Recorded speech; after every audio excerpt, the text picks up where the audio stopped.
Hi, good morning. A rainy morning here in Los Angeles, getting ready for yet another climate smash. We're talking today about the Ecuadorian crisis, and even though this is the Brazil Center, you might find it a little odd that we're talking about Ecuador.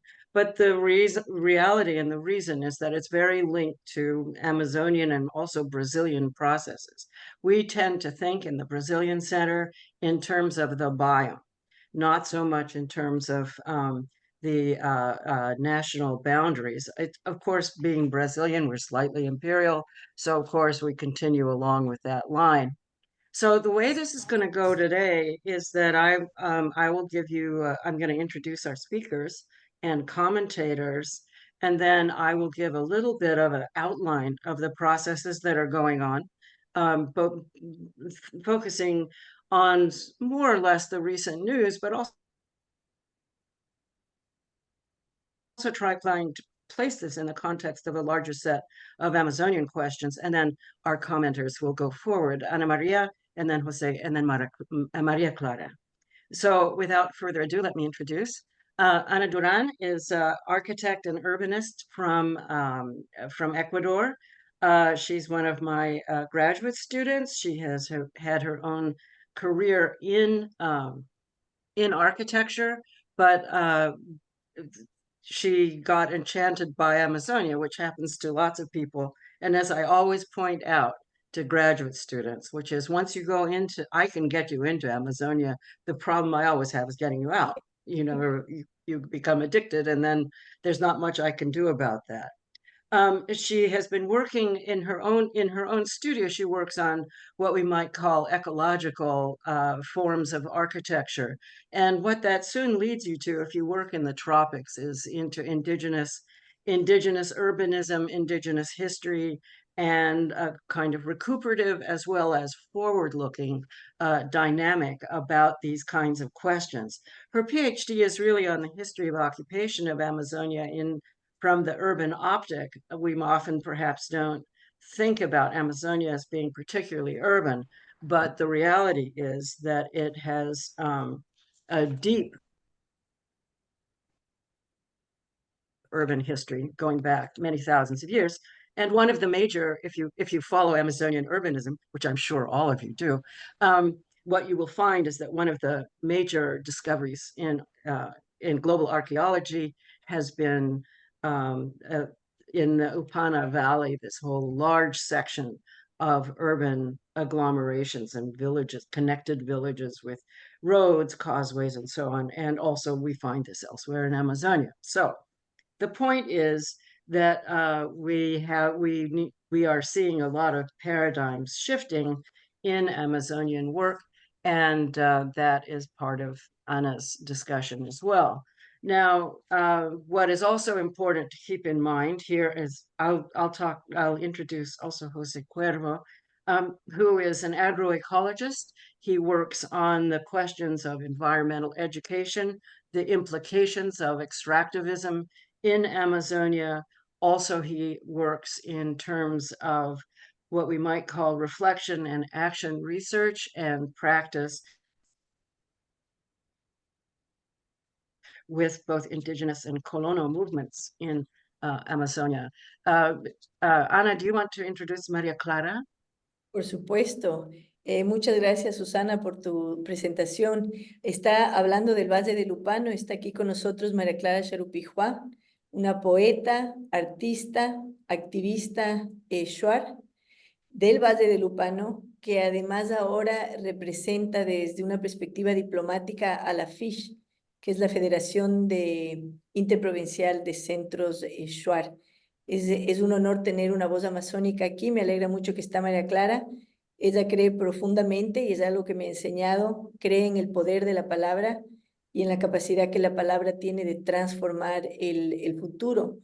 Y espero que hoy hablemos de la crisis que vive Ecuador, que es un fenómeno todavía incomprensible para muchos ecuatorianos, pero que también hablemos del poder de la palabra, de lo alternativo, de lo diferente, de lo que pueden hacer desde otras perspectivas que han sido suprimidas sistemáticamente en el país, y me refiero específicamente al mundo de los pueblos y las nacionalidades originarias. Así que María Clara, gracias por habernos acompañado hoy y es un honor. Ok, está un poco congelada.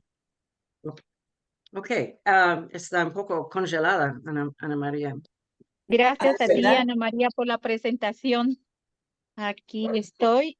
Muchas gracias. Tú sabes que soy Shuara hablante, Amik Mahrumet y Miñaksan, Yumin Sahmu, Unker Pujutarum. Aquí estoy, cualquier cosa, y muy deseosa compartir lo que está pasando y muy deseosa también aprender de ustedes para desaprender también. Gracias, Ok, querida. gracias María Clara, gracias a José, gracias a Ana. Gostaria, I'll switch to English now. What I'd like, I could probably go through this in Portuñol, but let's just not do that this time. One of the things that's important to really understand about the Amazonian biome right now is that it is in a certain kind of crisis because of the crisis of flailing states,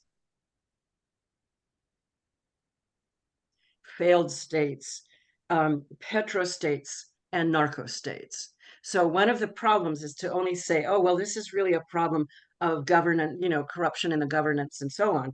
It is, but it's part of a much broader set of questions. It's important to understand also that when we look at this complex right now, we see Ecuador as a kind of narco state. We are seeing really serious problems in governance in Peru. Colombia, after much struggle, is doing much better in terms of that it's not in a violent civil war, but part of the story that we would be discussing here, it reflects a kind of back history into Colombia. The assassins of the vice presidential candidate were in Ecuador were Colombian assassins. We have the problems of the failed state of Venezuela, which is now invading into the Guyanas, the British Guyana, and British Guyana can more or less be understood these days as a client state of Exxon.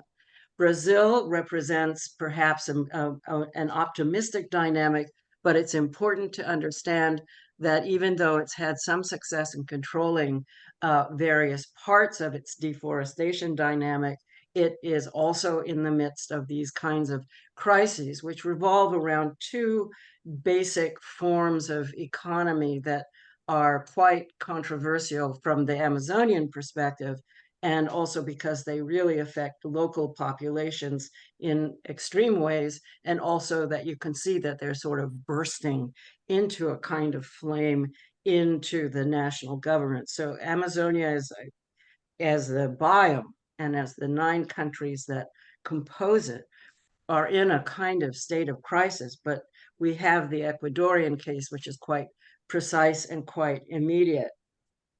So what we have going on in the Western Amazon and in the Southern Amazon is, which is, these are both reflect the soy economy, Soylandia, large-scale cattle ranching, and oil palm. These are agro-industrial enterprises. They are mediated by an extremely small number of international marketeers, and there's 4 of them. And these are all increasingly genetically modified elements in terms of the grasses for the cattle, the soybean system, and the oil palm. So it's important to understand that the illegal dynamic is not generating much employment, and is a kind of development that's very, very monopolistic.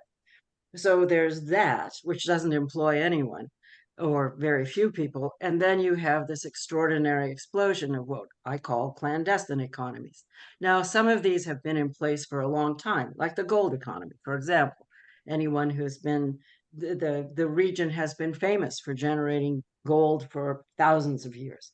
So that's one economy that's local, and also clandestine, and goes through a little bit of alchemy in which it's turned into a legal commodity very quickly. You have timber, which goes also over the world, as does the gold.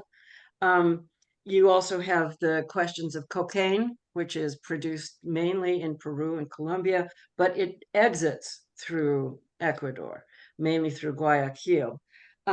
These systems are, and then of course we have how could we forget land grabbing?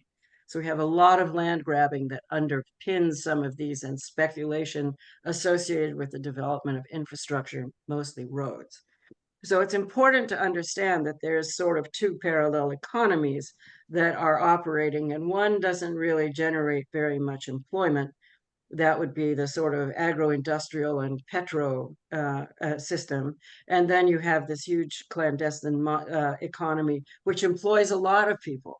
It employs them in mining, in wildcat mining, in timber, in clearing for land grabbing, and in a particular way, and of course in coca production. So these are, you have the sort of what you might think of as the oligarchic economy and the peasant economy kind of working at once. And they are very linked in many ways, but I won't go into those in detail. But the point really that I want to make is that one of the integrators of these things tends to be increasingly internationalized criminal networks. Some of these are derived from Colombia, some of them are from Brazil. The gangs in Brazil are very important in these as conduits, both into the Brazilian market and into the international market through the Caribbean. But one of the things that's kind of emerged in this whole story, I think, is that Guayaquil has gone from being, and Ecuador has gone from being sort of this kind of poetic place that was producing basically chocolate and flowers, the sort of country that was producing the Valentine's Day and Anniversary Day and birthday kinds of commodities. And of course, bananas, the lunchbox commodity that and then later, of course, oil. And Californians might like to know that about a third of Ecuador's oil goes to California, so you can feel yourself being integrated in this. During the pandemic, you had not much enforcement of anything, and those corresponded also with particular kinds of regime. I'm not going through all of them right now, but it was the Bolsonaro regime, which essentially removed all controls within Brazil over access to resources, and particularly the question of moving into public lands and indigenous lands for many of these clandestine activities. So what has happened now in this sort of strange realm, and it's more complicated, there are many more details, but the question is that you have now it's globalized and internationalized in a very particular way that has exploded very violently. One is the relationship to the Sinaloa cartels in Guayaquil, and Jalisco, the Jaliscan cartels as well.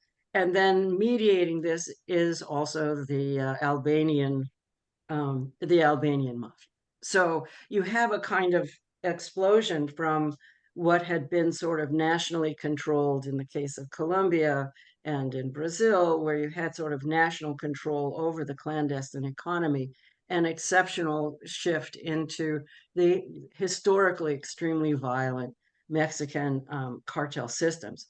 This galvanized and exploded into exceptional violence. I won't go over those statistics, but the one thing that I would want to say is that it became so violent. You have to understand that violent crime increased by a factor of 500% from 2016.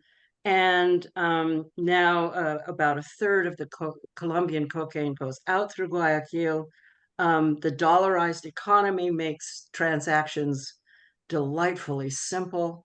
And of course, you can move dollars very easily all over the world.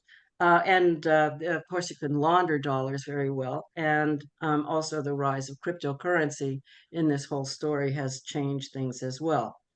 The upstart has been that with a continuous process of failing governments, failed states, in the latest round, what has happened is during the election between Mr. Noboa and his rival, his rival was assassinated. And this, of course, caused a tremendous uproar. The violence exploded much more dramatically, to the point where recently Mr. Noboa, President Noboa, instituted a state of exception. And the state of exception is basically a militarization and the control of what we might call turning your nation state into a portion where its enemies are seen as enemy combatants. It also supports maximum presidential powers.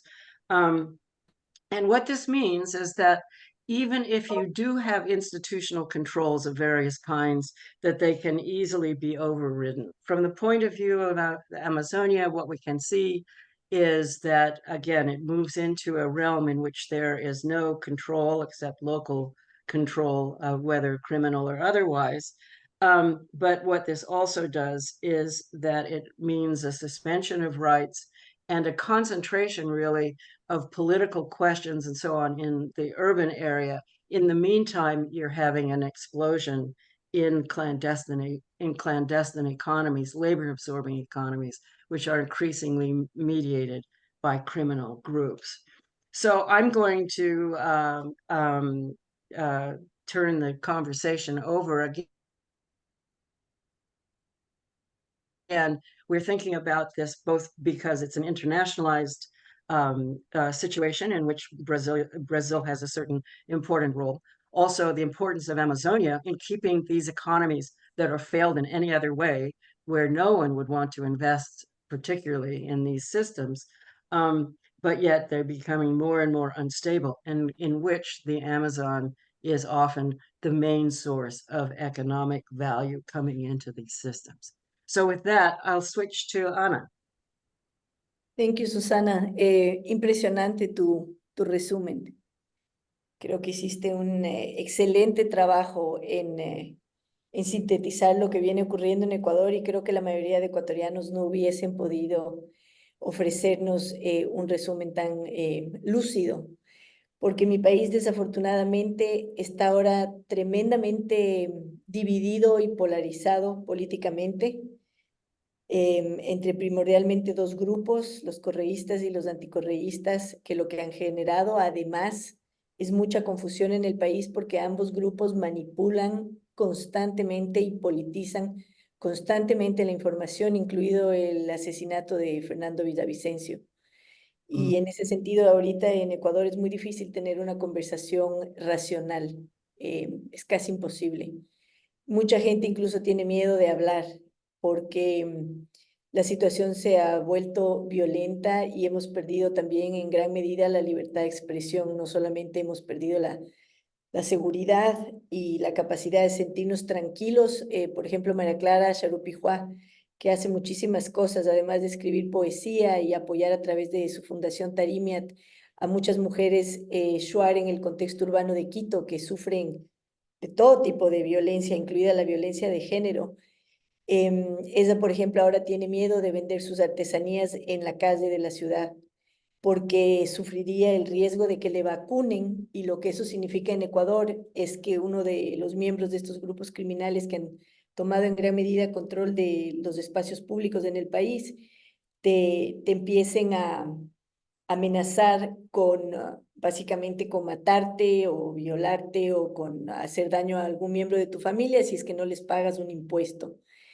Hay muchas capas que nos han llevado al lugar en donde estamos. Creo que una de las que se ha mencionado por varios intelectuales, y esto puede ser interpretado por la derecha como una visión con sesgo de izquierda, pero yo quiero tratar de desenmarcarme de la izquierda y desenmarcarme de la derecha, porque finalmente yo no me afilio con ninguno de los dos grupos.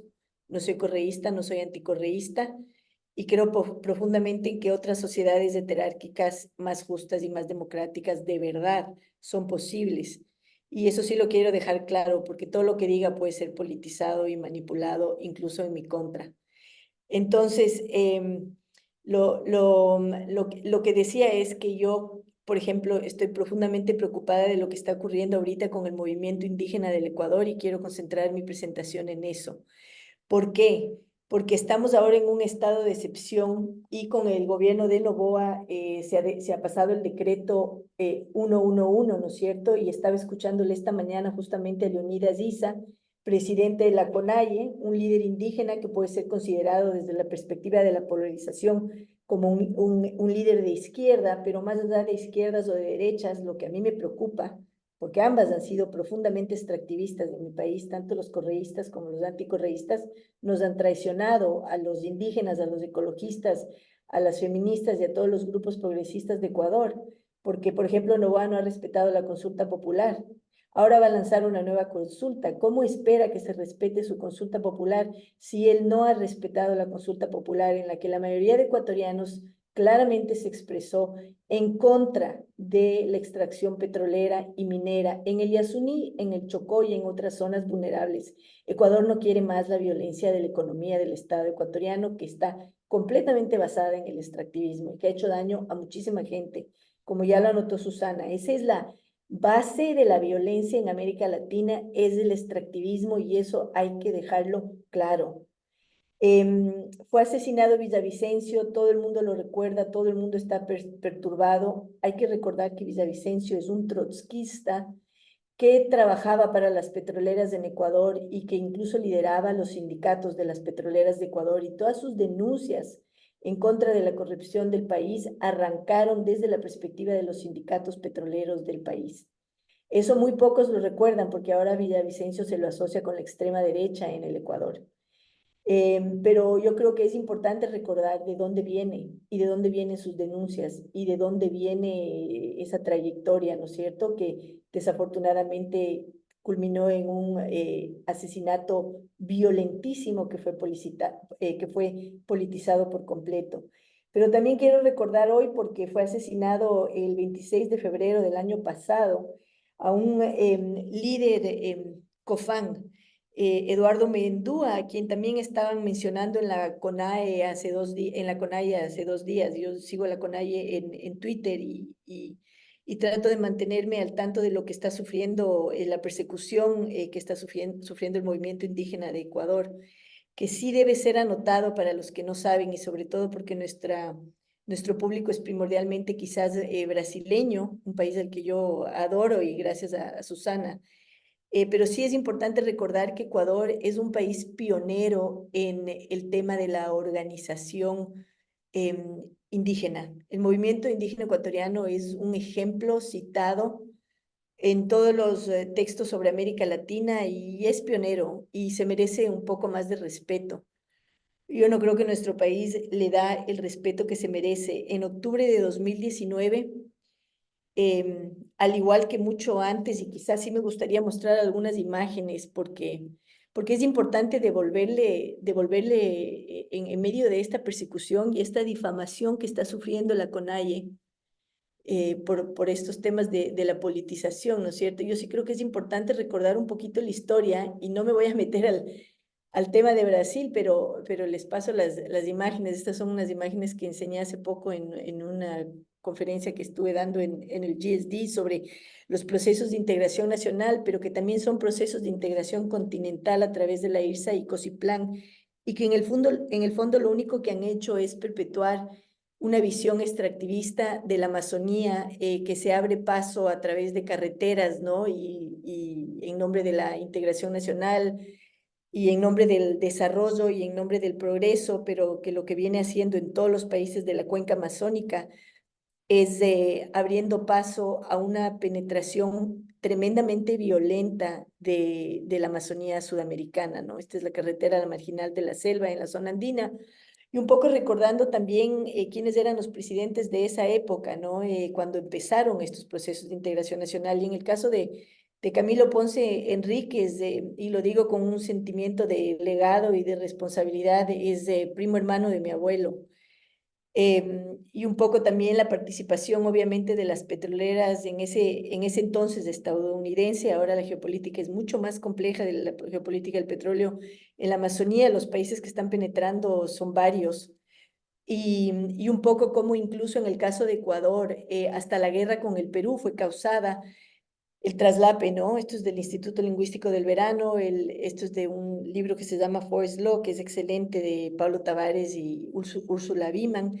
E incluso esta imagen me interesa, cómo incluso la guerra entre Ecuador y Perú lo que generó es un desmembramiento brutal del país, ¿no? Muchos ríos fueron truncados y no me importa si esta parte de la Amazonía es de Ecuador o de Perú, que sea de quien la cuide, que sea de los originarios, que son los que estaban ahí primero, pero es impresionante leer cómo esta línea se genera, porque una petrolera que fue expulsada por el Estado ecuatoriano se alía con el Estado peruano y en gran medida financia esta guerra para poder adquirir una concesión en la zona que le estaba siendo negada, ¿verdad? Y sobre todo desde la perspectiva de las nacionalidades originarias, ¿no? La violencia brutal que estos héroes de la nación en nuestros países en realidad han estado promocionando en el interior. Y este es el lado de la historia que generalmente no nos cuentan en las escuelas y en las universidades en América Latina, porque nuestra nación-estado no se ve muy bien. Y lo que ha sucedido en estos lugares del extractivismo es que ha habido un fuerte choque ontológico. No quiero esencializar a las nacionalidades Ayshuar, que son pro minería, ya María Clara nos contará un poco más de eso. Hay Guarani, que son pro petróleo, diría que son una minoría, y la corrupción también afecta a las nacionalidades originarias. Pero sí quiero recordar a la y esto también es del libro de Úrsula y de Pablo, perdón que no tengo la fuente aquí, pero quiero recordar que en 1990 hubo la primera gran marcha indígena hacia la capital. Yo era joven, yo estuve ahí, estuve en el arbolito. Hablé con muchos amigos que subieron desde la Amazonía. Fue una marcha de escala nacional, fue pacífica. En esa época era presidente de Ecuador Rodrigo Borja, y la recepción del gobierno de Ecuador en ese entonces fue totalmente amigable, totalmente pacífica, y los líderes del movimiento indígena fueron invitados al Palacio Presidencial para que se pueda existir un diálogo, una conversación. Estas son imágenes de esa época que me pasó mi gran amigo Fabiano Cueva, un artista ecuatoriano, y es interesante mirarlas, ¿no? Todos estos años después, en donde ya las marchas indígenas no son recibidas de manera pacífica ni con respeto, como en ese entonces. La recepción del Estado ecuatoriano fue brutalmente violenta en octubre de 2019, y es mi deber decirlo, porque yo estuve ahí, estuve en el Arbolito, que es diagonal a la Facultad de Arquitectura de la Universidad Católica, donde yo doy clases. Estuve ahí todos los días, desde las 7 de la mañana, llevando comidas, llevando cobijas. Yo podría ser considerada una terrorista por el Estado ecuatoriano, por tener un sentido de respeto y de humanidad y de compasión ante la represión salvaje que yo vi, que hasta ahora me altera. La recepción fue brutalmente violenta. En ese espacio hubo disparos, incluso a las 2 de la mañana lanzaban gases lacrimógenos sobre mujeres, sobre niños, los lanzaron en las universidades, en la maternidad, se falsificaron partidas de función, se amenazó a los médicos, se amenazó a las enfermeras, se escondieron los muertos. Y yo lo que me di cuenta es de que vivo en un país donde el gobierno puede ser criminal y la gente tiene incluso miedo de denunciarlo. O sea, por Dios. Y el grado de manipulación que viene la información, de generar noticias falsas, literalmente, porque esto está filmado y muy reprimido en las redes, pero de literalmente coger a un mestizo, vestirle de shuar o vestirle de cofán y hacerle que le pegue a otra persona hasta que la desangre a la otra persona, para luego sacar en las noticias que los indígenas son unos violentos. Entonces, cuando Leonidas Issa se queja porque ahora está ahí, está en la Comisión Interamericana de Derechos Humanos en Washington, justamente denunciando que este rato hay un ataque sistemático a la CONAIE y al movimiento indígena de Ecuador. Y este es, obviamente, todos recordamos el asesinato de Villavicencio, y no se recuerda con el mismo énfasis el asesinato de Eduardo Mendúa, que hoy yo sí quiero poner sobre la mesa, y recordar también a las mujeres indígenas, que son las que empezaron este movimiento al que yo respeto profundamente, ¿no es cierto? Dolores Cacuango, Es una de esas que está aquí en la imagen, sigue siendo un símbolo importante del movimiento indígena ecuatoriano y contaba hoy de mañana Leonidas Diza también en la comisión, que por ejemplo ahora, y esto me dejó totalmente impresionada, desde que se generó el decreto 730 con Guillermo Lasso, que también reprimió violentamente a los ecuatorianos y que también participó en estas actuaciones su gobierno, ¿no? En actuaciones que yo consideraría difamadoras y criminales, que los símbolos ancestrales son ahora en Ecuador considerados armas ancestrales y que puede haber ya un proceso también con el decreto 111 de criminalización de la protesta social. Esto es gravísimo, o sea, no se puede poner en el mismo saco a la protesta social, a la organización social, con las actuaciones de grupos criminales en mi país.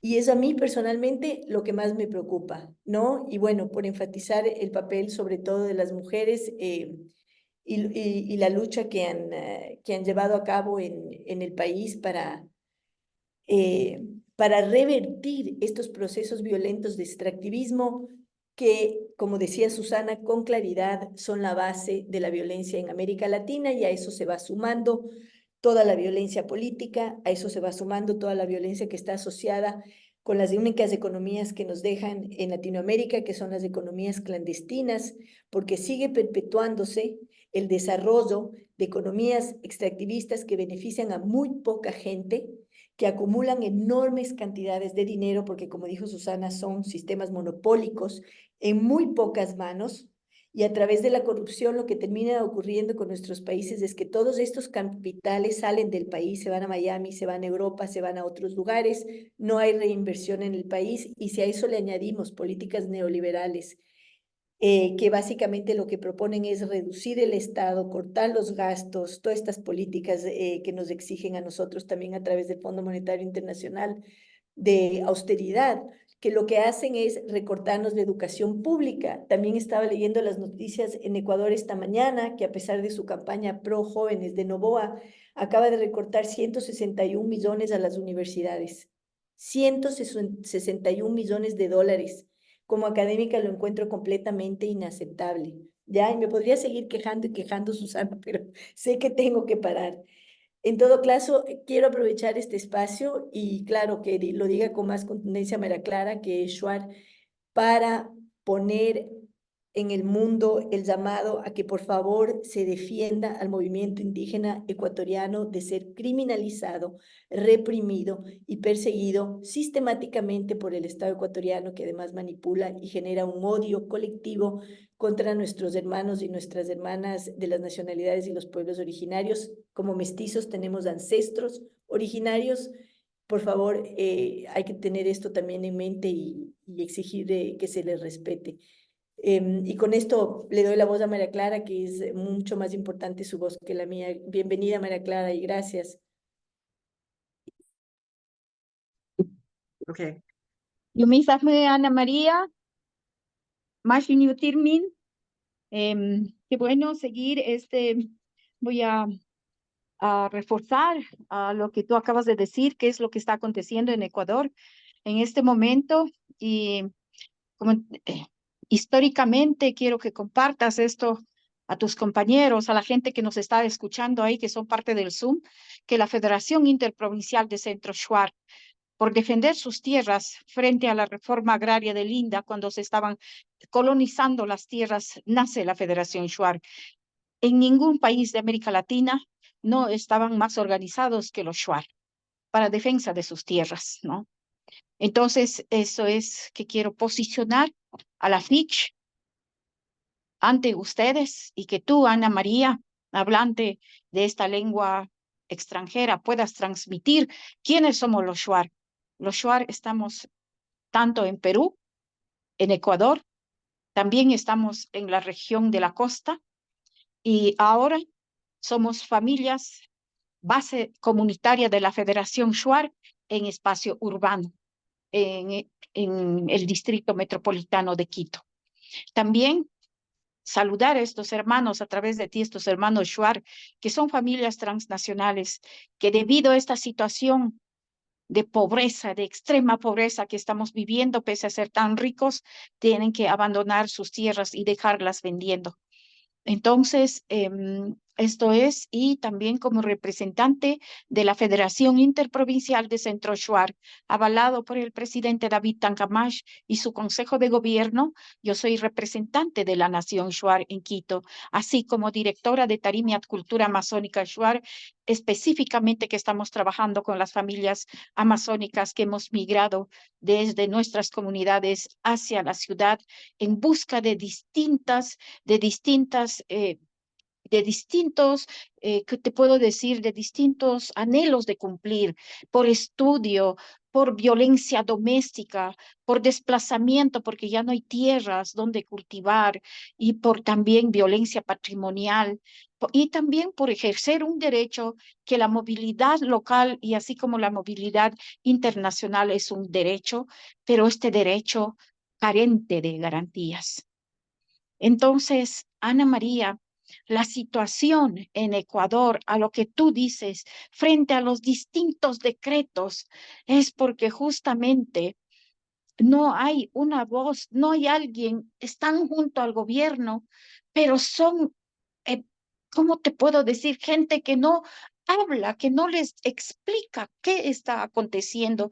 Los pueblos originarios no somos, tenemos una ley que nos ampara, como es la consulta previa, libre e informada, para poder entrar en nuestros territorios, para poder afectar nuestros derechos. Tenemos que ser informados.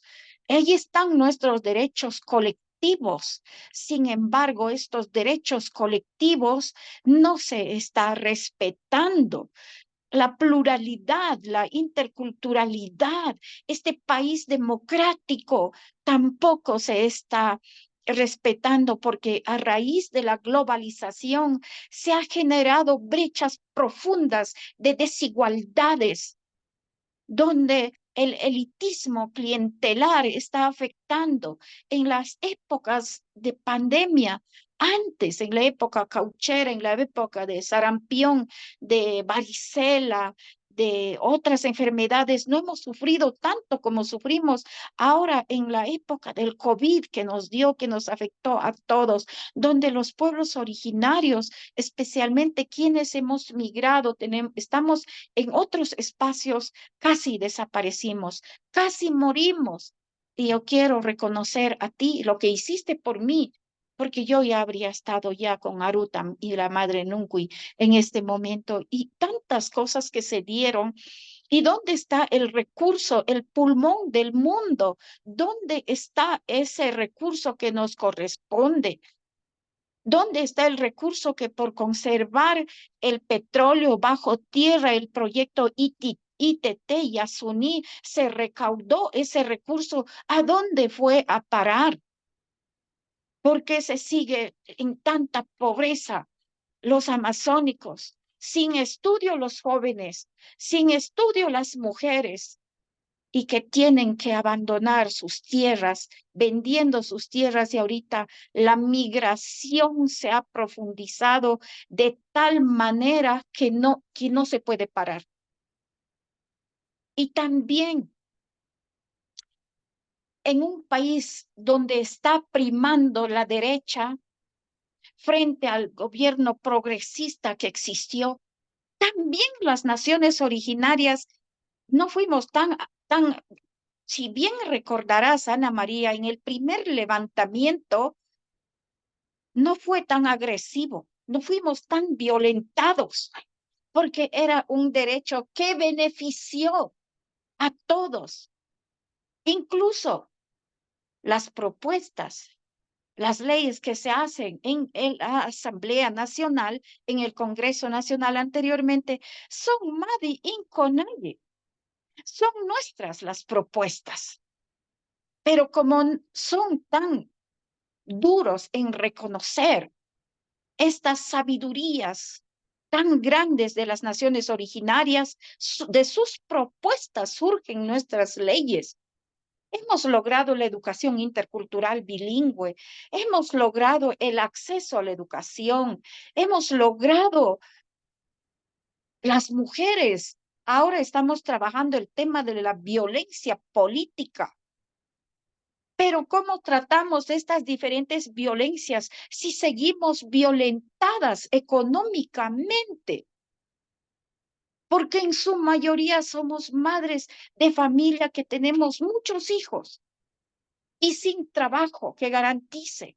No hay una ley que garantice el trabajo, que se remunere. Es por eso que Tarimia, Cultura Amazónica, Shuar, no a la gratuidad. Decimos, no hacemos gratis, pero sí buscamos alternativas para hacer trueques, para nosotros dar algo y recibir algo, porque también no todo es dinero. Sí podemos hacer alguna actividad colaborativa, reforzar la parte de la soberanía alimentaria a través de nuestra comida. Decir menos. Yo he visto con preocupación muchas comunidades cómo es la combinación de la comida, solo carbohidrato, carbohidrato, porque el acceso a la carne ya no se puede comprar una carne. Ya la tierra también deja de ser productiva. Entonces, frente a la inseguridad que se está viviendo en el país, esa es una de las prioridades, la inseguridad en el país. Y consideramos que por más que cientos y cientos de policías, cientos de militares estén armados, no van a poder combatir cuando el mal está en el corazón y la ambición está llenándose de bolsillos mientras estamos siempre nominados pobres, pobres, empobrecidos a través de un discurso, empobrecidos a través de sus planes, sus proyectos, de tanto de gobierno como de Estado. Fue un fracaso las 12 mesas de diálogo que se hizo en la última movilización. Si bien es cierto, también los pueblos originarios han caído en la corrupción, han perdido ese honor, ese valor, esa fuerza espiritual de poder transmitir a los ministros de Estado y al propio gobierno su propio plan de gobierno con fuerza, con verdad, con poder de la palabra. Y se han vuelto sumisos porque ya responden también a favores recibidos. No debería haber la sumisión. Al contrario, nosotros podemos aportar tanto porque tenemos saberes para poder conservar, para poder sembrar, para poder fortalecer las economías locales, para empezar a truequear. Intercambio de conocimientos es muy importante, Ana María, en este momento.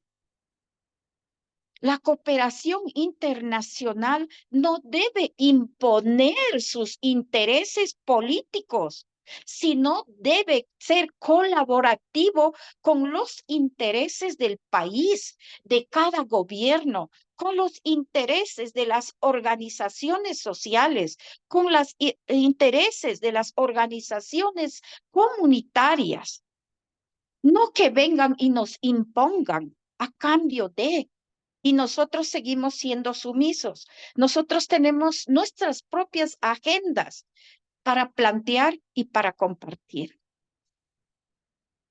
El trabajo de las familias amazónicas aquí está cada vez, ahorita estamos dando, hace ratos acaba de salir una compañera, quiero agradecer al grupo social FEP, que siempre cuando acudimos, ellos nos apoyan, porque hay compañeras, ya están compañeras que están llegando a la indigencia, porque los maridos les están botando a la calle, porque no tienen trabajo. Y a la calle se van con sus hijos y son presas fáciles de estos grupos delictivos, de caer qué sé yo, para trabajar como mulas y como tratas, como todo. Y también la gente que viene de la Amazonía, antes no había tantas enfermedades, vienen con muchas enfermedades, especialmente los que viven donde está la zona de influencia minera, petrolera, extractivista, desde ahí salen enfermos. Ahorita estamos dando asistencia a unos compañeros guaraníes. Hace tiempo se fueron unos shuar donde también todos nos sumamos. No tienen para comer, vienen a los hospitales y no tienen que vestirse, no tienen que comer. La asistencia no hay para nosotros. No hay un albergue donde puedan ellos comer, descansar y ser tratados en este clima que hace frío, a la cual yo estoy adaptada porque amo donde estoy. Es difícil, Ana María. No se puede andar sacando del bolsillo. Por lo tanto, yo creo que sí, a través de ti, mirar una colaboración más efectiva a largo plazo. Entonces, ¿qué va a pasar de aquí a más años? No me quiero ni imaginar. Va a ser una Amazonía totalmente poblada nuevamente de colonos. La colonización está nuevamente tomando su auge y prácticamente las personas que están viajando hacia Estados Unidos de manera ilegal porque ya no hay forma de vivir, ya no hay ningún ingreso aquí. Tampoco tenemos una garantía. Hemos buscado trabajo, como no te imaginas, en algunas instituciones para los jóvenes, para los profesionales, pero es difícil.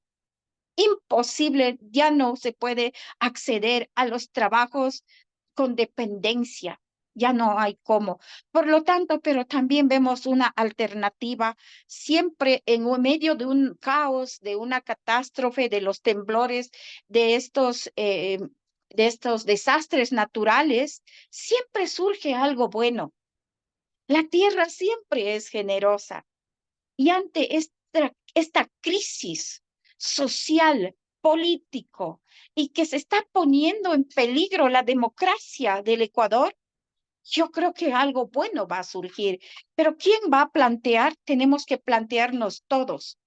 A mí me preocupa bastante qué va a pasar con nosotras, las mujeres, qué va a pasar con los jóvenes que no tienen ninguna posibilidad de acceder a un trabajo y están estudiando con todo el sacrificio.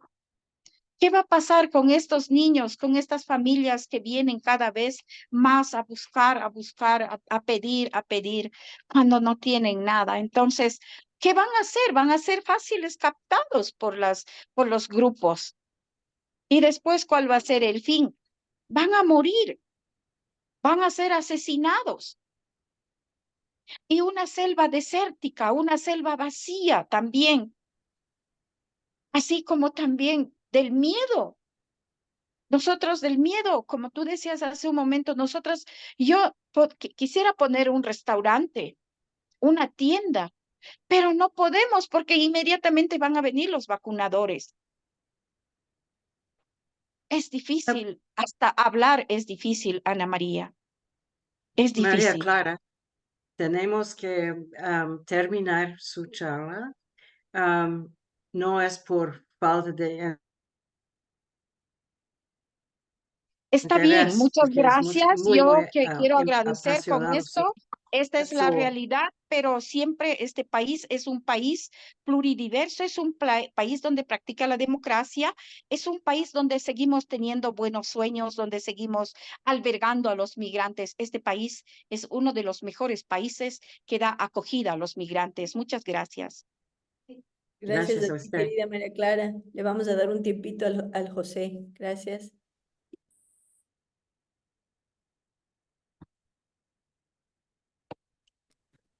Ok, muchas gracias. Es realmente un honor compartir este panel con Ana María, con María Clara, por justamente la claridad, valga la palabra, con la que nos ha contado la realidad que se vive en los pueblos indígenas, especialmente el pueblo Shuar, ¿no? de cara a esta situación, digamos, inédita, lamentable que está viviendo el Ecuador. Entonces, bueno, primero quería mencionar que um, esta visión que tal vez se presentó al comienzo de que el Ecuador era un país paradisiaco, productor de flores, bananos y postres y entradas, como dicen por ahí, eh, no es tanto así. Es decir, Ecuador siempre ha sido un país muy violento. La violencia ha estado presente en el Ecuador desde hace muchísimos años. Sin embargo, siempre pensábamos y teníamos esta idea de la isla de paz, justamente porque estamos rodeados de dos países en los cuales la violencia era exacerbada, Colombia y Perú, ¿no? De Colombia, pues, sobran las palabras de la época durísima que pasó, tanto por la violencia armada de los grupos guerrilleros, como luego del narcotráfico, y en el caso del Perú, pues, del terrorismo que se gestó, también vinculado a las guerrillas y al narcotráfico, ¿no? Entonces, en medio de estos dos conflictos, se veía pues a Ecuador como una isla de paz. No es tan cierto, los niveles de violencia han sido altos, fuertes. Sin embargo, bajaron, ¿no? Bajaron en los años, a partir del año 2009 más o menos, gracias a la aplicación de algunas medidas de tipo social, pero sobre todo a algunas medidas también de tipo, digamos, de control a través de lo que se conoce aquí el ECU 911, la vigilancia, etcétera, etcétera. Y realmente se llegó a tener, digamos, niveles bastante bajos de violencia hasta el año 2017. Pero justamente en el año 2017, a raíz de nuevo gobierno que cae en manos de Lenín Moreno, quien traiciona a su anterior aliado Rafael Correa, se da un cambio radical con la destrucción de algunos, algunos instrumentos institucionales que venían permitiendo esta reducción de la violencia, ¿no? Algunos ministerios vinculados a la seguridad, ministerios vinculados a los derechos humanos, etcétera, etcétera, ¿no? Y sobre todo la destrucción de los organismos de control y de los organismos de vigilancia en las cárceles.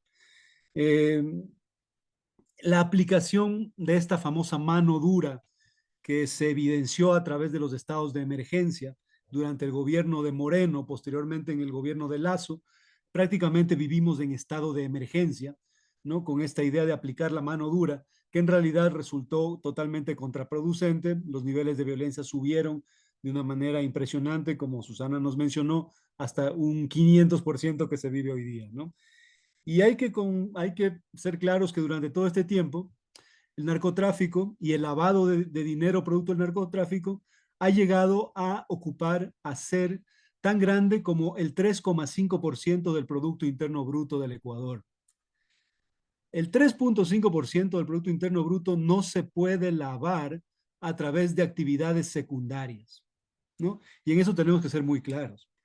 En ese caso, y es muy importante tratar de, digamos, ver las vinculaciones que efectivamente existen entre el Estado ecuatoriano, los aparatos del Estado como la policía, el ejército, pero también los aparatos privados como la banca, ¿no? Vinculada al Estado a través del mismo presidente que pasó hace un tiempo, Guillermo Lazo, pero el actual presidente también es banquero, también es dueño de una banca, del Banco del Litoral, si no me equivoco.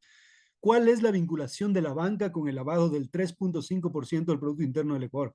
Son cosas que hay que preguntarse, hay cosas que no podemos pasar por alto.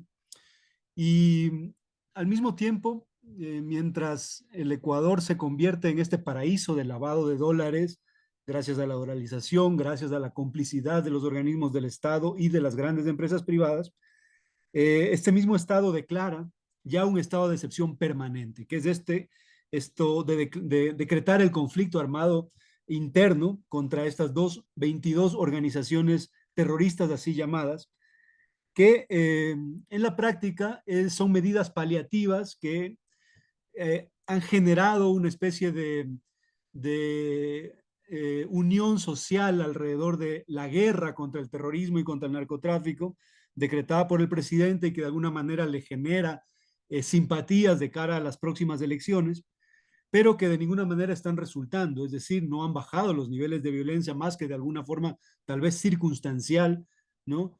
Pero, digamos, Ecuador sigue siendo en este momento un centro de lavado y de distribución de drogas de clase mundial, Y en ese contexto es imposible imaginarnos que la violencia va a disminuir por el hecho de que se saque a los mismos militares vinculados a casos gravísimos como la explosión sin siquiera ninguna investigación de radares que estaban instalados para controlar aeronaves vinculadas con el narcotráfico y que de un día a otro desaparecieron, radares de los militares, o también de policías que la misma embajada norteamericana los ha vinculado con los narcogenerales, ¿no? Entonces es imposible imaginarnos que estos aparatos del Estado tan, digamos, contaminados con el narcotráfico, ahora en las calles vayan a cambiar esta situación, más que circunstancialmente. Y lo grave de todo esto, y aquí voy a coincidir absolutamente con Ana María en el análisis que ella hace, es que el estado de excepción permanente, este conflicto armado interno, es el escenario perfecto para vincular a la lucha social ecuatoriana, que es probablemente una de las luchas más fuertes que hay en el continente, justamente vincularla con el terrorismo. No es extraño que en los paros pasados, tanto en el 2019 como en el 2022, en donde el movimiento indígena y los movimientos sociales que pusieron sobre la mesa de discusión temas centrales del Estado como el extractivismo justamente, pero también como los subsidios, como los temas económicos, los temas de violencia, de ilegalidad, de actividades como la minería, etcétera, que los movimientos sociales y el movimiento indígena los ponen como una discusión nacional que debe darse en términos democráticos. Justamente María Clara se refería a las mesas de diálogo que se conformaron y que resultaron un fracaso absoluto. En ese mismo contexto, el Estado ecuatoriano a través del gobierno, pero también los sectores de la derecha ecuatoriana a través de la prensa y de los medios de comunicación que manejan, tildaron ya en ese entonces al movimiento indígena como terroristas financiados por el narcotráfico y por las mafias internacionales. Por tanto, no es de extrañarse que en este momento la declaratoria de conflicto interno tenga también el objetivo de neutralizar la lucha social.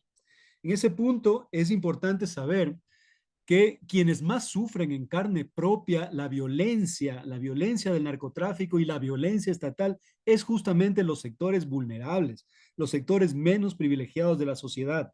Quienes están poniendo la carne de cañón, quienes están poniendo los muertos en este país son los pobres, son los indígenas, son los negros. Es la gente eternamente desplazada por el Estado racista, por el Estado colonial que aún gobierna. Y en ese contexto, quienes en este momento se encuentran gravemente amenazados son justamente los luchadores sociales, los luchadores y luchadoras, por supuesto, que están defendiendo sus territorios en contra del modelo extractivista, que como bien lo dijo Ana María, ha sido la forma de ser del Estado ecuatoriano desde que somos república. Siempre hemos sido extractivistas, nuestro modelo económico y social es extractivista, el ADN de este país es un ADN extractivo. Los productos que más nos han representado, como el cacao y el banano, han sido extractivismo de la fertilidad del suelo, pero desde que el petróleo se convierte en el eje central de la economía, el extractivismo se vuelve violento, se vuelve, digamos, usurpador de la tierra, de la cultura, y en este punto, una vez que el petróleo empieza a disminuir, empieza a acabarse, una vez que el Ecuador pasó el pico de producción en el año 2004 y desde entonces no logra ya subir la producción de petróleo, más allá del inicio de la extracción de petróleo en el Yasuní, de todas las medidas que tratan de tomar los diversos gobiernos para elevar la producción por la dependencia gigante que tenemos del petróleo, Ecuador ya no sube más la producción de petróleo. Pero las élites gobernantes, las élites económicas, ahora ven en la minería de gran escala, el reemplazo de esta fuente de ingresos. El nuevo gran negocio de las élites es la minería. Y en ese contexto de violencia en el que vivimos y de tratar de incluir o de ingresar a la minería en los territorios, son ya más de 8 personas asesinadas por la vinculación de las empresas mineras. Hace un rato la compañera Ana María hablaba de Roberto Mendúa, asesinado hace un año, miembro del Consejo de Gobierno de la CONAIE, asesinado en el contexto de la resistencia frente a la empresa estatal petrolera Petroecuador. Pero aparte de Roberto, en el sur del Ecuador, en donde se ubica el proyecto minero Río Blanco, en el sector de Molleturo, ya son 3 personas asesinadas, ¿no? Alba Berneo, Andrés Durazno, 2 dirigentes de la comunidad asesinados por las empresas mineras, y el compañero Víctor Guaylas, caso terrible. El compañero fue apresado en el marco del paro nacional del año 2019, fue llevado a la cárcel de Guayaquil sin sentencia y se mantuvo en la cárcel durante 2 años sin sentencia y fue asesinado al interior de la cárcel en estas revueltas de las masacres carcelarias que ha habido en los últimos tiempos. Aparte de estos compañeros, pues es conocido el caso de José Tendetza, de Freddy Taish, de Bosco Huizum, compañeros de la etnia Shuar, quienes fueron asesinados por el Estado ecuatoriano en defensa de sus territorios. Entonces, lo que aparece en este momento es que se dan las condiciones para la criminalización de los movimientos sociales, peor aún considerando que entramos también en esta fase de la minería ilegal descontrolada. En el Ecuador ha habido minería ilegal mucho tiempo a pequeñísima escala, pero desde hace algunos años ya se volvió un gigantesco negocio en el cual intervienen inversiones muy grandes, y que se vinculan directamente con el lavado de dinero en la minería ilegal. Y entonces en el marco de la minería ilegal ya se mezcla lo que es los grupos violentos como los grupos terroristas vinculados al narcotráfico, empresas formales de minería que entregan sus concesiones para que trabajen grupos ilegales y les permitan, digamos, ablandar a la población de los territorios, como sucede hoy mismo en el Napo, hoy mismo en Buenos Aires, acá en la provincia de Imbabura, en donde las empresas mineras, por ejemplo, en Imbabura, Hanrain de Australia, ha cedido parte de sus concesiones mineras a minería ilegal, donde operan grupos delictivos como los Lobos, y en donde la población que estaba oponiéndose fuertemente a la minería ya no puede hacer nada, porque se tiene que enfrentar ya no solo a un Estado corrupto, a unos militares y policías vinculados a las mineras, sino a grupos terroristas como los Lobos. Entonces, es el escenario ideal para desarrollar la minería a gran escala en el Ecuador. De esta manera, a través de esta estrategia de shock que nos están metiendo, este miedo generalizado que vivimos hoy en el Ecuador, que no permite que la compañera María Clara desarrolle una actividad económica, por ejemplo, pero también no permite que la gente exprese su malestar por las medidas del gobierno que se están tomando, ¿no? Medidas absolutamente neoliberales, como ya se mencionó, el recorte del presupuesto para la educación, pero eso es casi nada comparado con lo que se nos viene, el paquetazo de la subida de impuesto, el impuesto al IVA, que es lo que paga la gente común, la gente que vive el día a día, no los grandes grupos económicos, etcétera.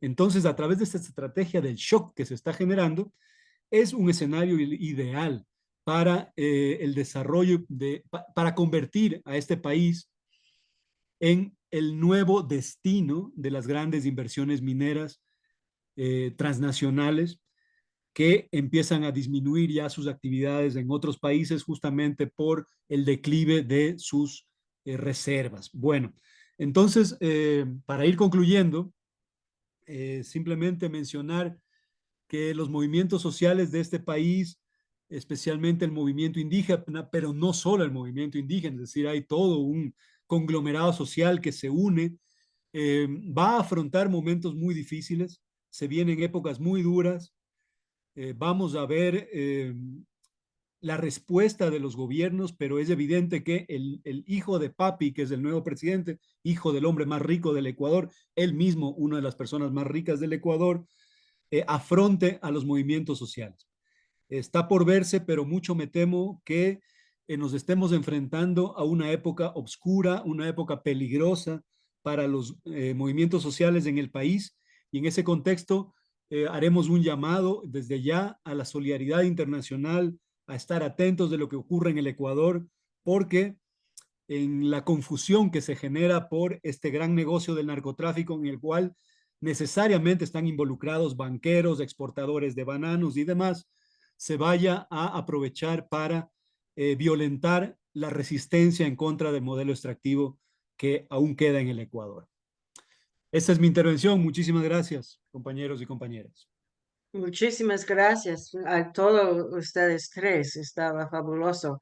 gustaría que podemos tal vez abrir un poco a los otros que están escuchando ustedes. Vámonos a mirar si hay gente o cuestiones que podemos mirar. For those who are watching via the webinar, which is everyone, if you would like to submit a question for our speakers, please do so via the Q&A function. If you submit your question in a language that they don't speak, then Susanna or I will go ahead and translate it for them. But I don't think we have any questions yet, Susanna. So if you want to ask any questions, go ahead. Okay, I have a lot of questions. It's an extremely interesting. Voy a cambiar a Oh, and Susanna, if you're going, español. Susanna, if you're going to switch to Spanish, Yo tengo que if you're going to switch to Spanish, okay, I you I change have to language on the subtitle. okay, I won't because we'll have to be futzing around here on the bottom. My question really involves what kind of way out you can envision for this situation, because the question that one sees it with these kind of super Bukele style of El Salvador repression is that it will sooner or later blow up. And also that if you have this extensive outmigration, it also destabilizes the economy quite a bit. And the solution, once again, is to move into Amazonian or indigenous terrains, both for small-scale agriculture, large-scale agriculture, and other forms of extractivism, whether it's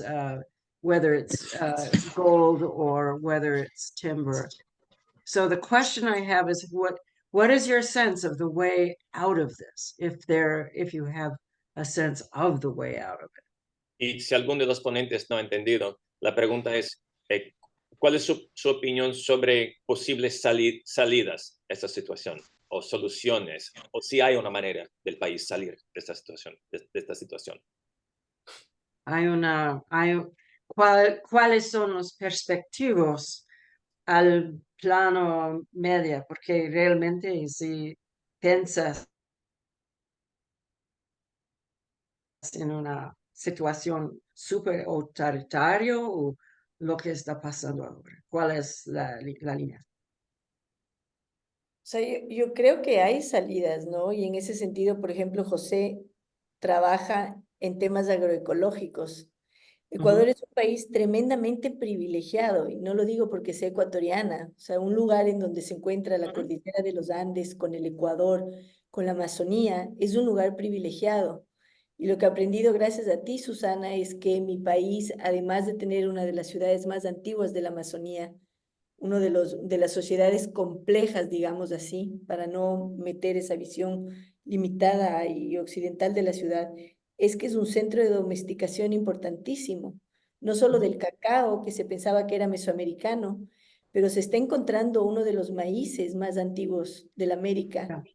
Y son varias otras las cepas que se han domesticado en lo que hoy es mi país, ese triángulo que ahora es Ecuador y Perú, pero que básicamente siempre ha estado en esa esfera de influencia de las nacionalidades originarias que vivían en la época preinca entre Popayán y Cajamarca y que fueron truncadas por el nacimiento de repúblicas, que yo creo que nacieron mal, y con la mentalidad incorrecta, porque es una reproducción de la mentalidad de la corona española, pero ya a un nivel extractivista sin inversiones, que cada vez se van perdiendo, cada vez más las inversiones en la tierra, en el lugar. Yo creo que volver a ese origen, y por eso me fastidia tanto que mi país se persiga y se demonice al movimiento indígena ecuatoriano, porque la única esfera en la cual yo he encontrado esperanza y soluciones de verdad prácticas es en el mundo justamente originario del Ecuador. ¿Por qué? Porque es un mundo agroecológico, es un mundo que está basado en un sistema de chacra que es tremendamente abundante. Es chiquitito mi país, pero es tremendamente agro y biodiverso. Pero eso no parece importarle al Estado ecuatoriano, porque el Estado ecuatoriano es un Estado que, perdón que lo diga de esta manera tan grosera, pero que ya le ha estupidizado el extractivismo. Ya no es un Estado capaz de pensar de manera creativa, capaz de entender de que existen 1000 economías, socio-bioeconomías con base comunitaria posibles en Ecuador. Que en el movimiento indígena, en lugar de encontrar un enemigo, porque así lo ha declarado ahora, ¿no? Como el problema interno, el enemigo interno, debe encontrar es su más importante aliado creativo. Porque si el Estado parase y escuchase, en lugar de condenar y perseguir, aprendería de los indígenas que existe un posible sistema político de democracia participativa que es muy superior a la pseudodemocracia que tenemos ahora en Ecuador. Porque la verdad es que yo ya no creo ni siquiera que tengamos democracia. Las últimas elecciones fueron altamente perturbadoras, por decir lo mínimo. Entonces, en el mundo indígena hay un sistema político fascinante de democracia participativa. Hay un sistema agroecológico adaptado de 10.000 comunas indígenas que lo que hacen es manejar una gran yacta regional que sabe muy bien cómo hacer productiva a la costa sin plantaciones de banano, productiva la Amazonía sin plantaciones de palma, ni petróleo, ni minería, productiva la sierra también sin necesariamente un sistema monocultural altamente tóxico. Entonces, en el mundo indígena yo he encontrado un sistema brillante de planificación espacial, un sistema brillante agroecológico, un sistema brillante político, y no lo voy a idealizar, es un mundo humano, y como todos los mundos humanos tiene también problemas y tiene también defectos. Pero yo creo que el Estado ecuatoriano ya tiene que entender que Ecuador puede construir otra economía, pero que no lo va a hacer si es que no empieza por, quizá aprendiendo de Sudáfrica, ¿no? Que tiene el famoso Rehabilitation and Repatriation Policy, una política de rehabilitación, de reparación con las comunidades, en lugar de pelear con las comunidades, dialogar pero de verdad, y entendiendo que Ecuador tiene una historia, y yo creo que todos los presidentes que hemos tenido son, se supone, educados, ¿no? Novoa estudió incluso en Harvard. No puede ser posible que no conozca la historia de explotación de su país. Cualquier persona que ha estudiado sabe que es una historia de explotación. Que empiece por pedir disculpas en nombre del Estado ecuatoriano por todo lo que se ha cometido y por invitar a un diálogo para empezar procesos reales de reparación, de rehabilitación y de compensación con las 10.000 comunidades indígenas. Y que nazca por ahí una tradición de respeto, que podamos armar un sistema de planificación nacional que incorpore a las comunas indígenas, porque ahorita, Susana, están excluidas. Nosotros tenemos provincias, tenemos municipios y tenemos parroquias. La comuna indígena como unidad de planificación no existe y por tanto no recibe ningún fondo del Estado. Leonidas Issa contaba esta mañana que los sistemas de justicia indígena, que le ahorran millones de dólares en seguridad al país, no están siendo respetados, por ejemplo, ahora. Entonces son células relativamente autónomas, pero no del todo, que no reciben nada del Estado y sin embargo le contribuyen muchísimos recursos de todo tipo. Y yo creo que el Ecuador tiene que arrancar por ahí, por reconciliarse con los pueblos y las nacionalidades originarias, por abiertamente pedir perdón. Mi Estado, mi gobierno le copia todo a Estados Unidos, todo le copian, pero no le copian lo bueno, no le copian los procesos de reparación y rehabilitación que veo que están arrancando acá. ¿Por qué no se arma una comisión de la verdad? ¿No es cierto? Estamos parte de la Declaración de las Naciones Unidas, ¿no es cierto?, sobre los derechos de los pueblos indígenas, y sin embargo no respetamos eso. Yo creo que hay que empezar a construir lo que hablamos en el panel científico de la Amazonía siempre, querida Susana, socio-bioeconomías con base comunitaria que garanticen la distribución justa de ingresos y eviten los monopolios en el país. Arranquemos por lo que hacen José, por lo que hace María Clara Charupijuá, con las ajas en la Amazonía, con los sistemas agroecológicos increíbles de la zona donde está viviendo ahora José. Empecemos por ahí, seamos creativos, invitemos a los científicos, a los diseñadores, a desarrollar bioproductos, a desarrollar productos con valor agregado, a generar una industria ecológica ejemplar y diferente, que no sea ya una industria tóxica y una industria de la muerte, pero una industria de la vida. Yo sí creo que es posible. y sí creo que va a demandar enorme creatividad y lograr salir de esa visión extractivista que es el ADN, como dijo José, el cerebro de un Estado poco creativo, tremendamente corrupto, aunque dé miedo decirlo, porque es verdad, tenemos miedo de hablar, pero el gobierno es oscuro, ¿no? ¿Qué opinas tú, José, que trabajas en temas de de agroecología? Me encantaría escuchar a María Clara también. Y bueno, verás, yo lamentablemente no tengo una visión muy optimista del futuro en este momento.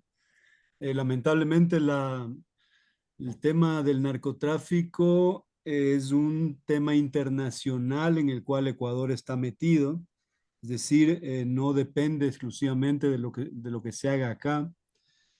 Las condiciones geográficas, las condiciones de movilidad social y también económicas, monetarias del país lo hacen hoy por hoy, en este momento, en este punto, un lugar ideal para el negocio del narcotráfico. Y este es un negocio que no escatima y no se detiene a mirar nada, es decir, el negocio va por delante y con violencia por delante. Es decir, mientras se mantengan condiciones internacionales de ilegalización de las drogas, y en eso hay que ser muy claros, va a ser, yo creo, muy difícil la lucha contra los cárteles, ¿no? Creo más bien que hay experiencias ya de legalización de drogas en muchos lugares que están siendo exitosas en cuanto a reducción de la violencia, reducción del consumo, ¿no? Y control del uso de las sustancias. Por tanto, creo yo que si no hay un esfuerzo internacional y especialmente en los Estados Unidos de liberalizar el consumo de las drogas, esto no tiene mucha solución, lamentablemente. La violencia no es por ninguna parte la solución, está claro.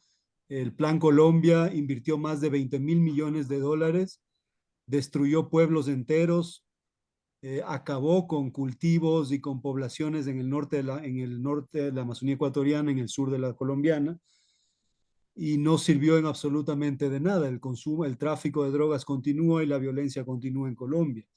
La instalación de bases militares no sirve en absoluto para aquellos que piensan que la salida de la base de Manta en el Ecuador tiene algo que ver con esto. Cuando salió la base norteamericana de Manta, se construyeron 2 bases en Colombia, ¿no? Hoy en Colombia hay, si no me equivoco, 7 bases norteamericanas, pero la violencia continúa y el tráfico de drogas continúa. Debemos preguntarnos quiénes son los grandes beneficiarios del tráfico de drogas en el mundo y a quienes les conviene que se mantenga tanto la ilegalización de las drogas como la guerra contra las drogas, ¿no? Quienes se benefician del tráfico de armas, etcétera, del lavado nacional e internacional. Mientras esas condiciones se mantengan en el contexto internacional, es muy complicado pensar en soluciones que un pequeño país totalmente dependiente y subordinado pueda lograr. Hay que también tener en claro que en el Ecuador, hoy por hoy, la pobreza llega a niveles del 40% de la población rural, por ejemplo. Hay un nivel de indigencia altísimo. Mientras estas cifras se mantengan, es absolutamente imposible pensar que el narcotráfico no va a tener la mano de obra necesaria. La mano dura del Estado no funciona. Por cada persona de los grupos delictivos que vaya a la cárcel, inmediatamente encuentran un reemplazo en cualquier barrio o comunidad, tanto urbana como rural, empobrecida. Hoy por hoy, el narcotráfico y los grupos delincuenciales en el Ecuador son el empleador número 1, mucho más grande que el principal empleador del Ecuador, que si no me equivoco es la industria La Favorita, es decir, uno de los supermercados, una cadena de supermercados, bueno, no sé cuál tal, hay otra empresa que son de los más grandes empleadores, pero entre los dos no llegan a 20.000 empleados. Y el narcotráfico y las bandas criminales se dice que están con 50.000 trabajadores, así llamados. Por tanto, mientras se mantengan las condiciones de pobreza, de inequidad, es muy difícil pensar en la agroecología, Ana María, y disculpa que te lo diga así, pero Esas condiciones deben ser resueltas primero. ¿Y cómo se resuelve eso? Es indiscutible que hay que mirar el tema político, el tema de la lucha política y del recambio del modelo político en Ecuador, en América y también en el mundo. Esto nos concierne a todos, lamentablemente. Evidentemente no podemos pensar en hacer una revolución mundial, es iluso, pero indiscutiblemente en Ecuador esto pasa por un cambio del modelo político. Y ese cambio del modelo político necesariamente implica una confrontación de clase. Más aún cuando les he mencionado que justamente las clases dominantes están absolutamente inmiscuidas en el negocio del narcotráfico, de la minería ilegal, del tráfico de armas, etcétera, etcétera. Por tanto, el cambio político necesariamente va a implicar, lamentablemente, una confrontación de clase que esperemos no sea demasiado violenta en los próximos años. Pero creo yo que si no solucionamos los problemas que he mencionado de pobreza, de inequidad y también de condiciones para el negocio del narcotráfico, otras soluciones de tipo, digamos, de tipo de emprendimiento ecológico, de investigación y de desarrollo de alternativas, no van a funcionar lamentablemente. Lamento ser pesimista, lamento ser negativo, pero es la realidad que vivimos. Eso, compañeros.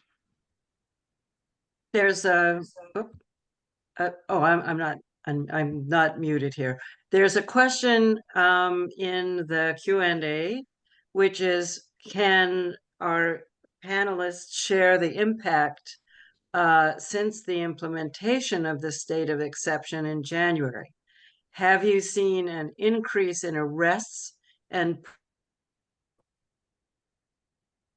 persecution of social movement leaders since it was implemented? The person who's writing says, I attended a delegation to El Salvador, witnessing the impact of the state of exception there on movement leaders, feminists and land defenders, and youth targeted from low-income communities, and its use against Bukele's political opponents as well. How has the state of exception declared in January been a departure from the prior state of emergency in Ecuador? The writer is one of our alums. Y traduciéndolo, si necesitan para los ponentes, la persona Sofía Slip quiere que digan un poco sobre el impacto que ha tenido el estado de excepción desde enero. Se han visto un aumento en el número de persecuciones de líderes de movimientos sociales.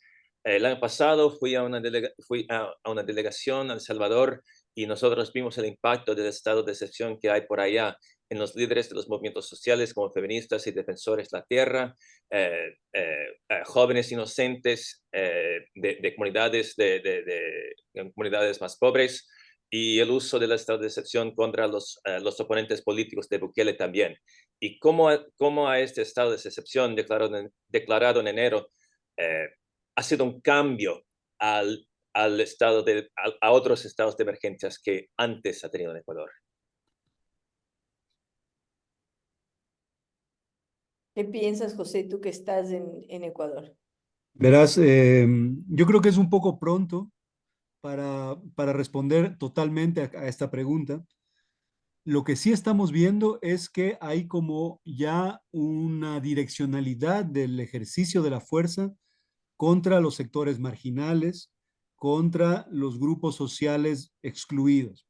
Se ha difundido a través de redes sociales, a través de videos, tratos vejatorios, inhumanos de los militares en contra de personas negras, principalmente, ¿no? Hay un componente fuertísimo de racismo, jóvenes seguramente delincuentes o vinculados a las pandillas, a las bandas en barrios marginales de las principales ciudades, algunos de ellos, pero también inocentes. Ya hay casos de asesinatos de gente inocente.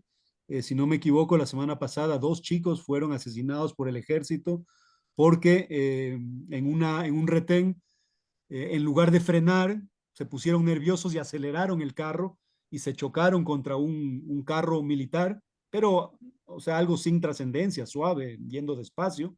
Y la respuesta de los militares fue disparar a quemarropa. Murieron 2 chicos.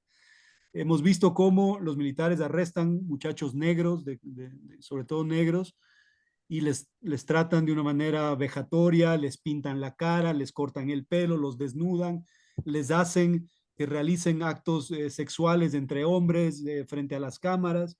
Es decir, los militares siendo militares, ya están en las calles haciendo esto.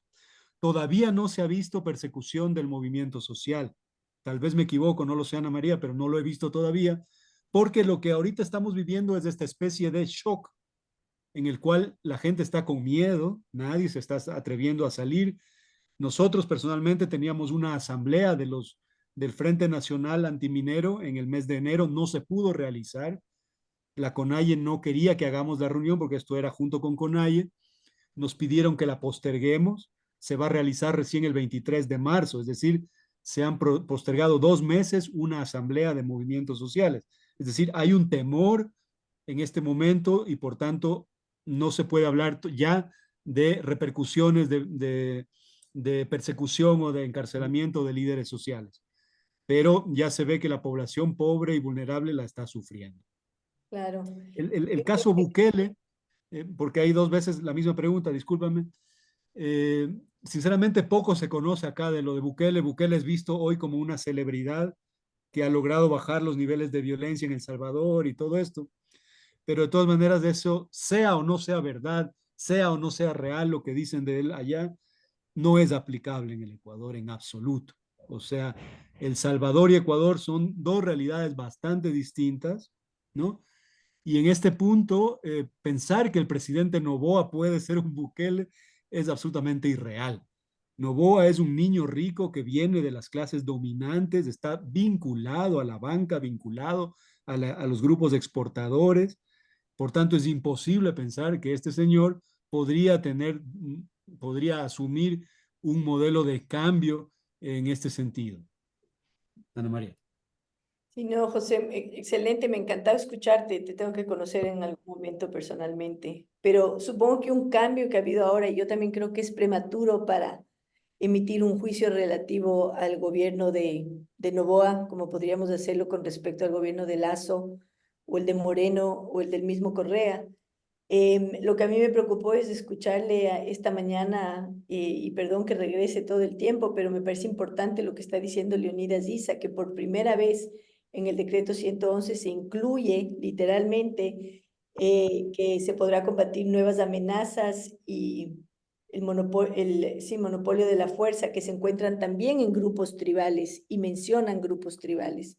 Entonces, eso es algo nuevo y eso es algo preocupante, porque yo creo que lo que existe ahora, y estoy totalmente de acuerdo con José, yo nunca había tenido miedo en mi país. Yo empecé a sentir miedo en la época de Moreno, porque vi lo que pasó después de la represión de octubre de 2019 y yo también fui brutalmente atacada en redes por dar mi opinión y por protestar un poco por la manipulación de información que había, pero eso ha ido como en espiral, aumentando el miedo, porque si antes te insultaban, te ponían en listas negras, te excluían o buscaban afectarte económicamente, porque todas estas cosas ocurren en el Ecuador. Y si bien yo pertenezco a la clase privilegiada, no voy a estar necesariamente de acuerdo con lo que piensa la mayoría en mi clase. Por suerte no es un monolito y hay de todo, diría yo. Pero a lo que voy es que sí me preocupa que ahora hay este terror y este miedo porque ahora te matan. Ahora el silenciamiento es literalmente ya un silenciamiento de tu vida. Entonces, obviamente eso genera un nivel de miedo muy superior y el rato que ya legalmente se puede poner en el mismo saco a un miembro de un grupo criminal organizado con un miembro de un grupo de protesta social, estamos fregados. Porque lo que va a haber en Ecuador, si llega a haber una nueva protesta como la de octubre de 2019, es una masacre, una verdadera masacre. Y la gente tiene miedo. Y es terrible porque lo que se está logrando es pasar políticas como la que mencionaba esta mañana José, de que se va a subir el IVA al 15%, que es el impuesto al valor agregado. Imagínense, y hacen comparaciones con Latinoamérica, tienen que comparar con economías dolarizadas. En Nueva York nos llegamos a pagar 9%, ¿no? De lo que les llaman acá el sales tax. Y en Ecuador vamos a estar pagando el 15%. Y esto es obviamente un impuesto que lo que hace es disipar en todo el país, en todas las clases sociales, el peso de este conflicto interno armado y de la quiebra que estamos sufriendo y que tenemos que enfrentar. Pero yo sí creo que ya es hora de que los grupos, y quizá en ese sentido soy más optimista que José, pero para evitar que esto se convierta en una lucha de clases, yo sí creo que los grupos privilegiados de Ecuador, que tienen muchísimo dinero, la mayoría en cuentas en el exterior, deben ya con solidaridad arrimar el hombro y asumir responsabilidades que incluso contribuyan a disipar lo que se viene en el país, que va a ser una masacre y va a reventar, porque eventualmente cuando en abril se aumente el IVA, va a haber una debacle económica, ya estamos empobrecidos, vamos a estar 5 veces más empobrecidos, y una vez que estás tan empobrecido, ya no te importa que te maten, y vas a salir a la calle, si igual estás arriesgando tu vida hasta por vender una empanada en esquina. Entonces yo creo que en Ecuador lo que se está cocinando es una potencial bomba social. Y yo no puedo creer que el presidente Noboa no tenga la capacidad de ver lo que está cocinando. Quiere ser reelegido. Empiece por abrir los ojos y no imponga políticas que hacen tanto daño a los más vulnerables. Dicen, no, pero no te preocupes, Ana María, el IVA no va a afectar la canasta básica. ¿Cómo no va a afectar la canasta básica? Va a afectar absolutamente todo. Absolutamente todo. Yo sí estoy muy preocupada de lo que se viene, pero mantengo mi optimismo en el sentido de que quizá en ese sentido no soy del todo neomarxista, no soy del todo neoliberal. Sí creo que un ecuatoriano, si le dan opción entre un trabajo digno y honesto y un trabajo con el narcotráfico, va a elegir el trabajo digno, pero esas opciones ahorita no hay, esas opciones hay que crear y hay que hacerlo a través de política pública. Yo sí creo que el gobierno tiene que generar políticas públicas de inversión en el desarrollo de emprendimientos con base comunitaria, trabajando con los barrios, trabajando con las comunidades que han sido sistemáticamente excluidas, en imaginar nuevas economías. Tenemos un sistema de organización social brillante. Toda la energía que se va en armar una revuelta a escala nacional puede irse, si se lo canaliza bien a través de un trato amistoso entre el gobierno y las bases sociales, toda esa energía se puede canalizar a generar emprendimientos como los que hace mi querida amiga María Clara Sharupijuá, que está metida en desarrollo para combatir la minería, de biojoyas.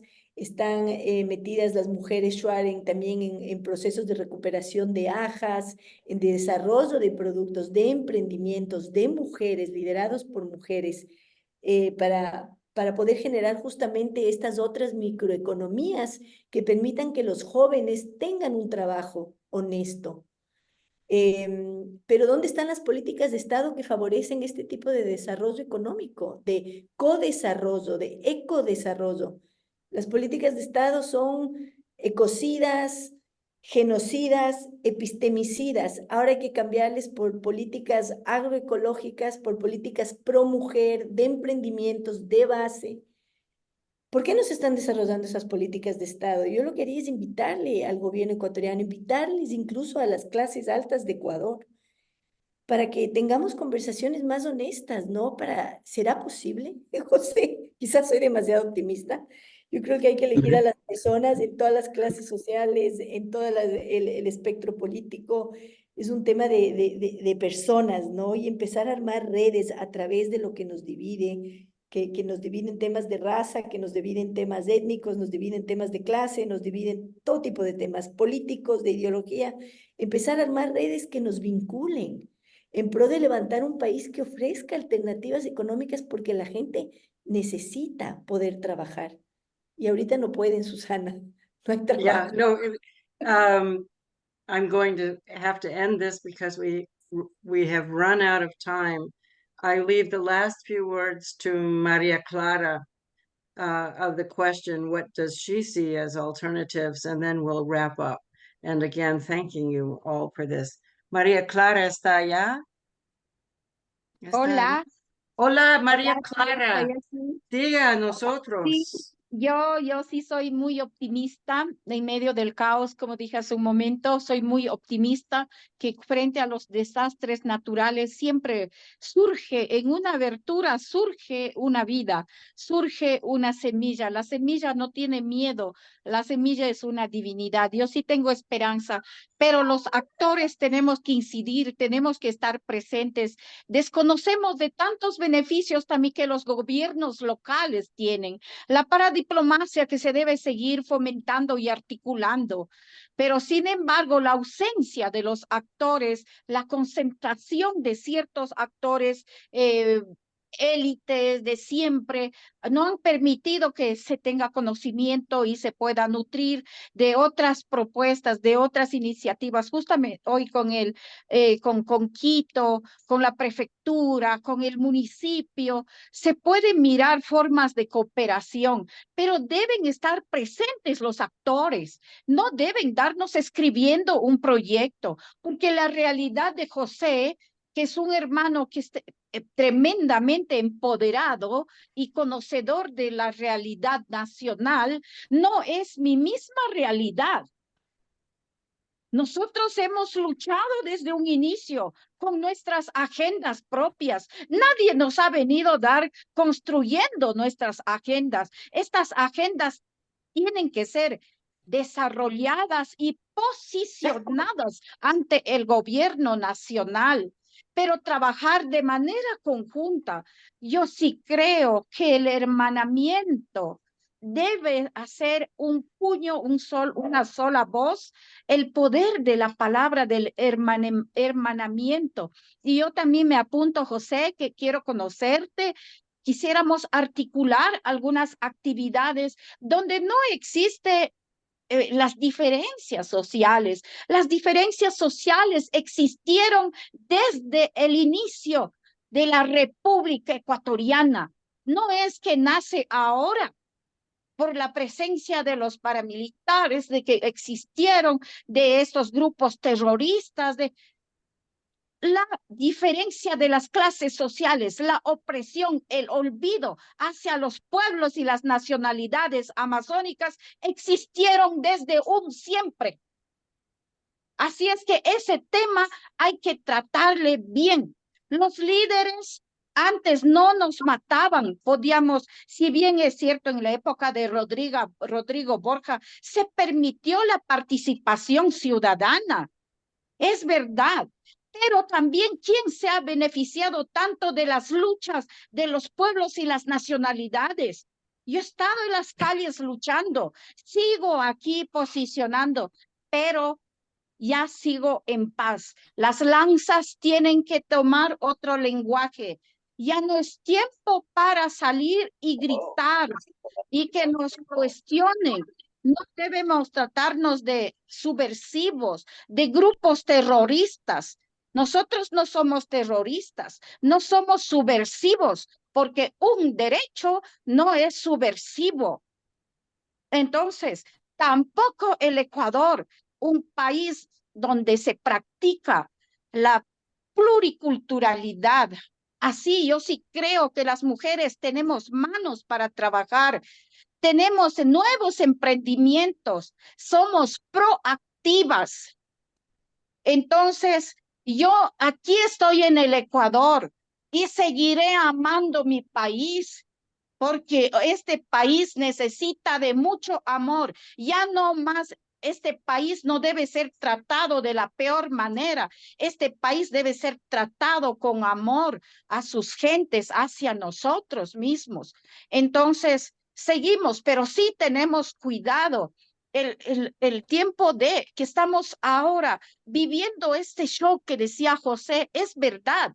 No podemos salir, no podemos protestar, no podemos hacer, pero sin embargo, tú sabes, Ana María, José, ustedes saben, los pájaros trinan a la mañana, Nadie les calle por más que les quitan sus nidos, sus árboles, ellos van a seguir trinando. Así tenemos que ser los seres humanos. Eso es lo que yo puedo compartir porque yo sigo trabajando. No quiero problemas con nadie y los problemas no vamos a traer con mi palabra, con mi voz. Yo voy a confiar en este país porque es el país que me vio nacer a mí aquí. Es el país donde he parido a mis hijos. Es el país donde muchas mujeres y hombres ecuatorianos soñamos con un país que sí va a ser un nuevo país donde vamos a hermanar con el mundo, porque el Ecuador es un país amazónico y la Amazonía es el pulmón del mundo.